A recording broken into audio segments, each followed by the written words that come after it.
नेत्यांचं प्रत्युत्तर असं आहे की राहुल गांधींचं डोकं फिरवलं.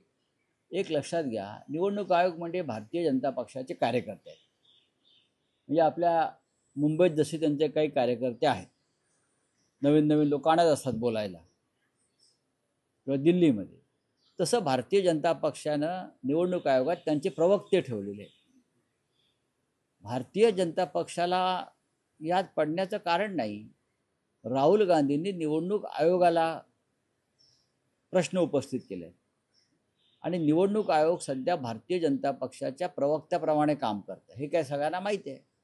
उद्या कदाचित निवडणूक आयोगाच्या वतीनं गौतम अडाणी प्रवक्ते म्हणून बोलायला समोर येतील. आश्चर्य वाटायला नको. खरं तर निवडणूक आयोग भारतीय जनता पार्टीचे प्रवक्ते आहे का भारतीय जनता पार्टी अजून प्रवक्ते आहेत हे संजय राऊत यांना सांगायचा अधिकार नाही. संजय राऊत हे राहुल गांधी यांचे प्रवक्ते आहेत. ज्या पद्धतीनं राहुल गांधी दिल्लीत बोललं की लगेच संजय राऊत बोलतायत.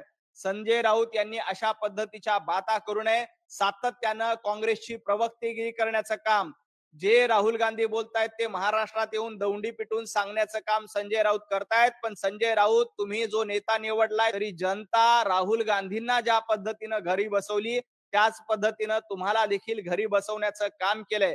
काल राहुल गांधी असं म्हणाले की लोकशाही वाचवणं हे माझं काम नाही. याला संजय राऊत समर्थन करतायत का? ज्या पद्धतीनं राहुल गांधी यांची प्रवक्तेगिरी करण्याचं काम संजय राऊत करतायत, त्यामुळं त्यांनी दुसऱ्याच्या प्रवक्त्याबद्दल बोलू नये. हे महाराष्ट्राने बघितलंय. त्यामुळं तुम्हाला कोण कुणाचे चापलूस आहेत हे सांगण्याचा अधिकार नाहीत.